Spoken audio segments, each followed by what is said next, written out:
सत्या 360 प्रवीण में आपका स्वागत है। आज आप सुनेंगे ज्येष्ठ मास की निर्जला एकादशी का महात्म्य। युधिष्ठिर ने कहा, जनार्दन, अपराग का सारा महात्म्य मैंने सुन लिया। अब ज्येष्ठ के शुक्ल पक्ष में जो एकादशी हो उसका वर्णन कीजिए।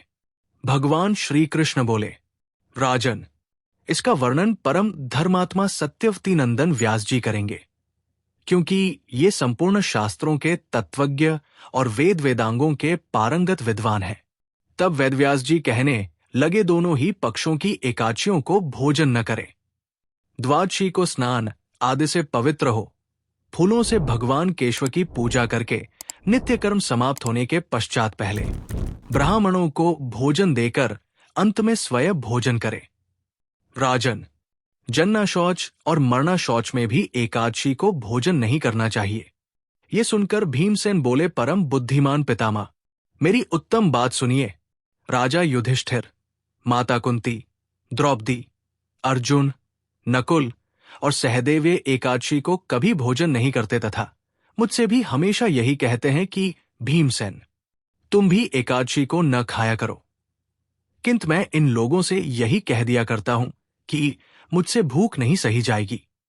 भीमसेन की बात सुनकर व्यास जी ने कहा, यदि तुम्हें स्वर्गलोक की प्राप्ति अभीष्ट है और नरक को दूषित समझते हो तो दोनों पक्षों की एकादशी को भोजन न करना।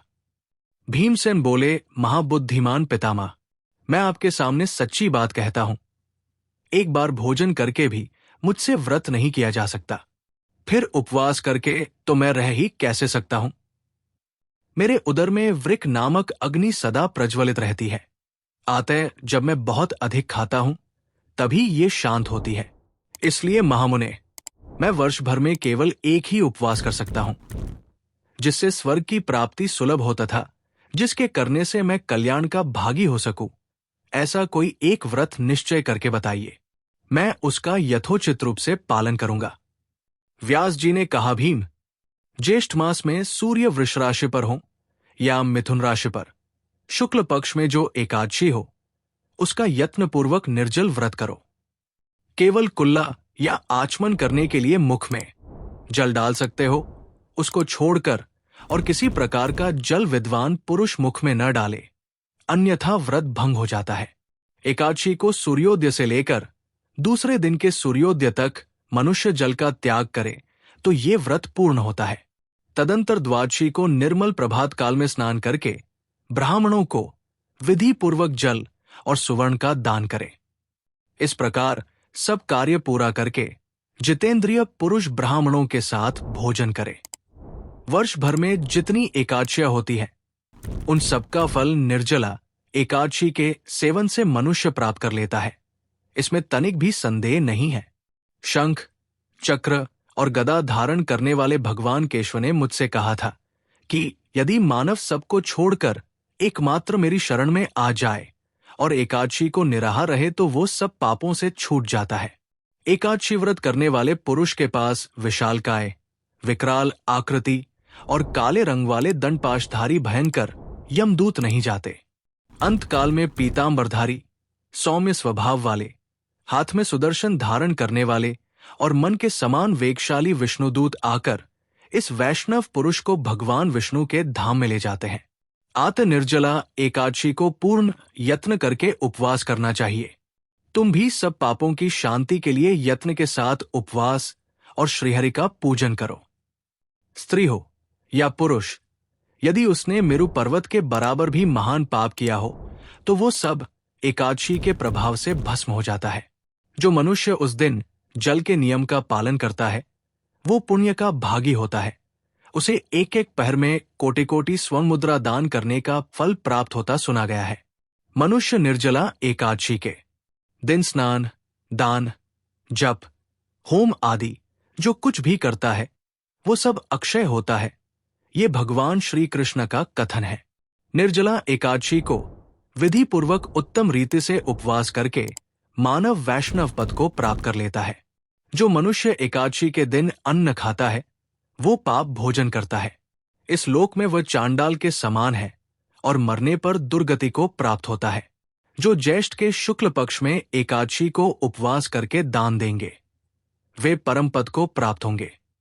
जिन्होंने एकादशी को उपवास किया है वे ब्रह्म हत्यारे, शराबी, चोर तथा गुरुद्रोही होने पर भी सब पातकों से मुक्त हो जाते हैं। कुंती नंदन, निर्जला एकादशी के दिन श्रद्धालु स्त्री पुरुषों के लिए जो विशेष दान और कर्तव्य विहित है उसे सुनो। उस दिन जल में शयन करने वाले भगवान विष्णु का पूजन और जलमयी धेनु का दान करना चाहिए, अथवा प्रत्यक्ष धेनु या घृतमयी धेनु का दान उचित है। पर्याप्त दक्षिणा और भांति भांति के मिष्ठान्नों द्वारा यत्नपूर्वक ब्राह्मणों को संतुष्ट करना चाहिए। ऐसा करने से ब्राह्मण अवश्य संतुष्ट होते हैं और उनके संतुष्ट होने पर श्रीहरि मोक्ष प्रदान करते हैं।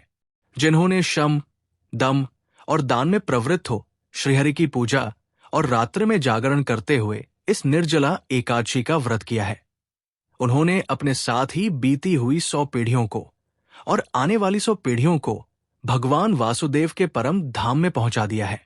निर्जला एकादशी के दिन अन्न, वस्त्र, गौ, जल, शय्या, सुंदरासन, कमंडलु तथा छातादान करने चाहिए। जो श्रेष्ठ एवं सुपात्र ब्राह्मण को जूता दान करता है वो सोने के विमान पर बैठकर स्वर्गलोक में प्रतिष्ठित होता है।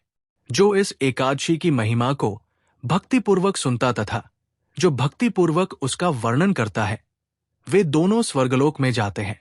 चतुर्दशी युक्त अमावास्या को सूर्य ग्रहण के समय श्राद्ध करके मनुष्य जिस फल को प्राप्त करता है वही इसके श्रवण से भी प्राप्त होता है। पहले दंत धावन करके ये नियम लेना चाहिए कि मैं भगवान केशव की प्रसन्नता के लिए एकादशी को निराहार रहकर आचमन के सिवा दूसरे जल का भी त्याग करूंगा। द्वादशी को देव देवेश्वर भगवान विष्णु का पूजन करना चाहिए।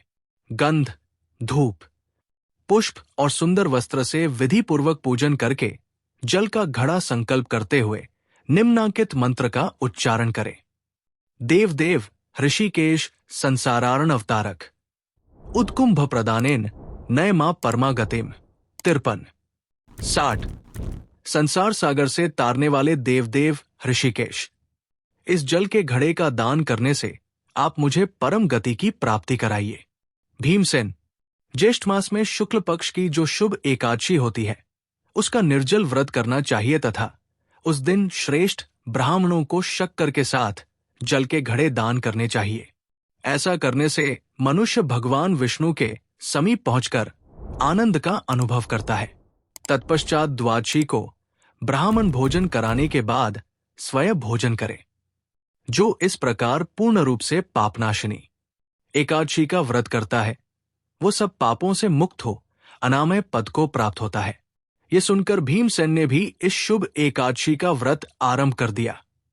तब से ये लोक में पांडव द्वादशी के नाम से विख्यात हुई।